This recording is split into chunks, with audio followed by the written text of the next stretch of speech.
Bonjour à tous, c'est Loser Killer qui vous parle donc, pour une nouvelle présentation vidéo d'un mock, une création bionique pour Unleashed, voilà. Donc un mock de moi cette fois-ci, il s'agit d'Helios, hop là, donc Helios, voilà. Donc la storyline va être courte en fait, il vient probablement de l'espace aussi, un peu comme ceci à notre Terre, et j'aimerais bien qu'il se pose aussi, voilà, comme ça.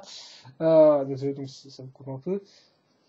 Donc il vient probablement de l'espace, c'est encore plus mystérieux, il ne parle jamais, donc on n'en sait pas grand-chose sur ses origines ni ses motivations pour remporter la pierre, ou même s'il veut la remporter, on n'en sait strictement rien. Voilà, donc une storyline plus ou moins floue. Maintenant j'ai passé directement au mock, donc un schéma de couleur assez simple, du gris foncé et de l'argenté, voilà, classique. À la base, c'est censé être deux mocks distincts, il y en avait un, c'était censé être un Toa, donc un Toa que j'avais fait, donc qui était marron et bleu clair, voilà, qui est censé revenir en fait avec des particules métalliques en plus rajoutées. Donc il y a une espèce de mix entre ces parties-là. Et un autre mock qui était censé être assez imposant aussi, c'est-à-dire avec des pales un peu en tous les sens, des grands arcs de cercle et tout, enfin, un peu ce que vous avez vu sur Cyanotaire, mais en plus puissant, quoi, voilà. Bref, un mock qui impose plus ou moins le respect, on va dire. Et donc au final, j'ai commencé par le premier mock que je vous ai parlé et j'étais pas assez satisfait de ce que j'avais fait, du combo entre les couleurs, tout ça. Donc j'ai décidé d'en faire qu'un au final. J'ai repris des idées du mock que j'avais commencé et je les ai mises sur l'autre pour faire au final ce que vous voyez devant vous, c'est-à-dire Helios. Voilà. Donc pour la construction déjà, un petit point qui fait, ce sera les proportions qui sont un peu bizarres. Ça vient du fait déjà de cette partie-là que vous voyez en fait ici, qui est une partie courbée, ce qui donne l'impression en fait que les jambes sont courbées alors qu'elles ne sont pas tellement que ça. Enfin elles le sont, elles sont pas toutes droites non plus là, comme vous pouvez voir ici. Voilà, ici elles sont un peu courbées, mais là avec cet aspect-là de la jambe, ça fait qu'elles sont encore plus courbées et qu'on dirait au final que le personnage est toujours accroupi en fait. Et niveau proportion, ça gâche un peu tout vu que le corps est quand même assez grand. Et il faut aussi noter que les jambes, les bras sont aussi assez grands en eux-mêmes. Donc ce qui fait qu'ils s'atterrissent assez bas au niveau des jambes. Et donc c'est à niveau proportion, je pense que Smoke est un peu foireux, sérieusement. Il rend mieux, vous allez voir, son second mode, voilà, vu que là, vous avez l'impression qu'en fait, il a pas trop de pieds, vu qu'il évite aussi sûrement à la manière d'un Cécianotaire, voilà. Et donc il a un second mode que je vous montrerai plus tard. Donc ça c'est pour les faits de base. Maintenant je vais vous parler vite fait du mock quand même parce que c'est quand même assez compliqué, donc tout démonter est un peu énervant. Voilà. Donc les jambes, comme je vous ai parlé, donc comme je vous ai montré, il y a un pied de broc ici qui est relié avec un coup ordica, hop, que je vous montre ici. Un coup ordica plus ces fameuses pièces perpendiculaires rondes avec un pied métru, voilà, donc ça se met ici. La partie inférieure plutôt est faite avec une barre ainsi qu'un bouclier de excusez-moi, un bouclier bityle, voilà. Donc là j'ai mis par exemple une dent pour faire que la pièce arrive à ce niveau-là et aussi pour casser la forme droite du bouclier. Les pieds, donc j'ai fait un truc qui ne se voit quasi pas comme vous pouvez le voir, hein. J'ai vraiment fait en sorte que la pièce aille profondément enfin aille très bas plus ou moins au niveau de la jambe. Voilà.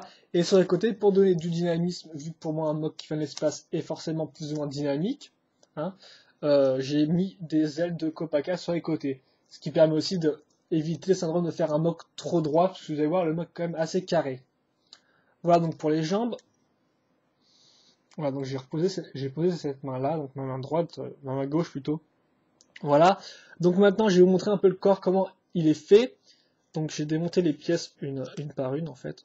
Enfin pas une par une, mais les parties principales plus ou moins. Hop.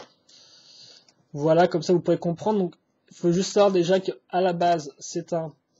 lève la tête toi, mets-toi même de l'autre côté comme ça bon, les gens verront mieux.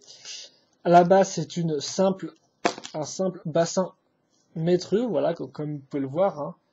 La forme ici, hop là, voilà. Après le reste de la base en fait, il s'agit donc de cette fameuse pièce là qui est connue avec deux trous ronds et un roux croix, un trou croix en perpendiculaire, et suivi à deux pièces que vous pouvez voir qui sont en fait des corps de Rakshi, ou aussi des corps de Vaki, donc en fait la base, une espèce de pièce triangulaire. Ça sert mal si elles tombent parce qu'elles sont pas faites, elles sont pas accrochées, donc je les fixe à l'aide d'une pièce, enfin à l'aide de ces pièces, voilà. D'explication, donc excusez-moi. Que dire d'autre? Donc oui, après il y a un marasme de pièces en fait. Hein. Je pourrais peut-être pas tout... Oula, excusez-moi. Je pourrais peut-être pas tout vous démonter. Attendez, je vais essayer de voir si je peux virer ça, voilà. Donc là, vous avez le côté. Donc comme vous pouvez le voir, vous avez la pièce en A ici. Enfin, la pièce triangulaire, plus dans du corps.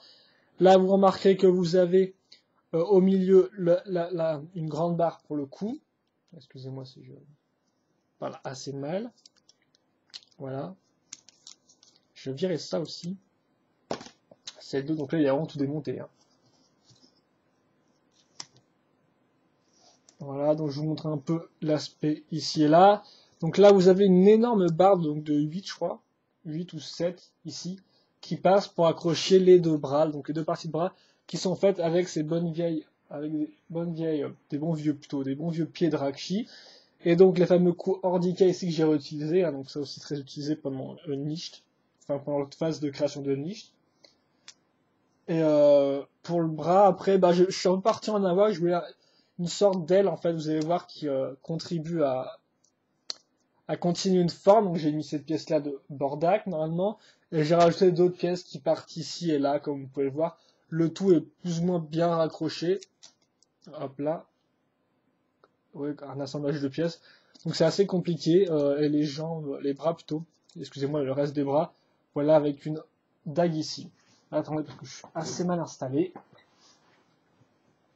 Voilà, excusez-moi. Donc bah, cette pièce-là, tout bêtement, vous la raccrochez à cet endroit. Hein. Voilà, comme vous pouvez le voir. C'est-à-dire avec le trou rond ici, là, le croix. Ensuite, bah, qu'est-ce que je vais faire d'autre? Oui, ensuite, il y a cette partie-là que j'ai faite. Donc, pourquoi une tête? En fait, c'est juste pour casser la forme, parce que sinon, elle était trop carrée. Donc, ce qui fait que j'ai mis cette tête-là dans ce sens-là, en biais. Comme ça casse la forme générale. Vous allez voir quand je vous trouverai de profil. Donc là, on va remarquer qu'en fait, c'est un pied hold-up, tout ce qu'il y a de plus bête. Voilà. Ensuite, j'ai mis cette pièce-là donc pour combler le corps. Comme vous remarquez, en fait, il tient juste ici.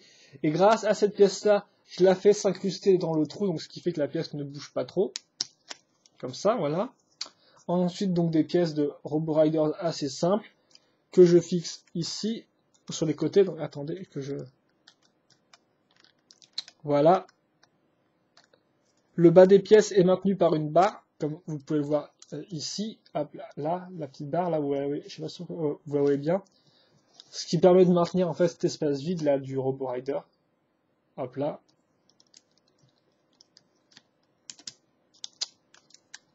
Et je l'assemble normalement, si elle veut bien. Elle est mise là, voilà. Et donc, comme vous pouvez le voir, la forme de biais avec la tête. À l'arrière, j'ai mis donc cette pièce-là aussi. Donc, c'était une forme d'arc que je voulais pour mon mock au début, pour le premier mock que je vous ai parlé, l'espèce de toit refait. Voilà. Et donc, comme vous pouvez le voir, hop là, juste, vous voyez bien de face, si possible. Donc, cette pièce-là, je m'en fiche. Excusez-moi.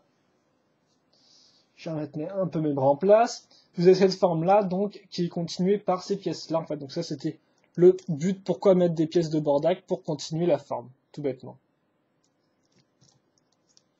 La forme aussi continue avec les pales. Donc comme vous pouvez voir, déjà, il a vraiment des bras un peu trop grands, selon moi. Voilà. Et il reste aussi quand même assez carré, comme vous pouvez le remarquer ici, c'est quand même très carré. L'arrière, j'ai mis ça, en fait, pour boucher le trou. Là aussi, c'est assez dur, vu que les ailes de Kopaka se croisent dedans. Donc vous mettez ça là en fait, tout bêtement. Et le problème c'est que ça tient pas des masses en fait, et donc voilà, ça sert juste à combler le trou, mais après ça tient pas génial quoi. Et ça me permet aussi de le mettre sur son socle. Donc, je vais vous le remontrer un peu avant, sans socle. Voilà, donc tout ce coin, c'est énervant ça. C'est le problème quand on fait des mocks avec trop de pièces, qui partent dans trop de sens. Voilà. Non, tu tiens, donc tu tiens. Je perds souvent mes mocks tout seul comme ça parce que ça m'énerve quand il veut pas tenir, voilà. Voilà. Que de travail pour le faire poser en une seule pièce. En plus, je suis un peu fatigué, donc bon. S'il n'est pas du sien, ça ira jamais bien, on va dire ça comme ça. Et donc, voilà, je crois que ça pourrait être tout pour Helios, excusez-moi. Si je vous ai pas dit des trucs et tout que j'aurais dû vous dire. Mais normalement, non, on va passer au socle, hein, tout de suite. Ah ouais, donc oui, niveau mouvement, bon là c'est limité à 90, hein, vu qu'il y a des pièces. Et jambes, c'est Voilà, c'est moins limité. D'ailleurs, quand il applique, il faut la rajouter là aussi. Comme ça, voilà. Et donc maintenant, le socle. Donc il y a encore un socle indifférent. Que je vais raccrocher grâce à cette pièce là. Voilà, vous mettez cette pièce là. Et puis ces deux pièces là sur le pied de Mantax en gris. Comme ça. Et voilà, là il tient. Donc attendez, je vais quand même vous zapper. Là par contre, après, regardez, les pieds se rétractent à ce niveau-là. Et je mets ces pièces-là, des pièces de Tahu, comme ça. Tahu Mystica, au niveau des boucliers de butyl, comme ça. C'est un aspect bien plus classe. Et donc quand il est en mode vol, il est un peu plus cool, je trouve. Donc attendez que je prenne la caméra. Voilà, bon attends, j'ai un peu rapproché aussi, comme sinon vous allez avoir le côté. Voilà, comme ça. Donc ça c'est Helios, voilà. Attendez, la truc va encore bouger toute seule. Ça s'accroche vraiment mal cette caméra. Ah voilà. Là ça tient.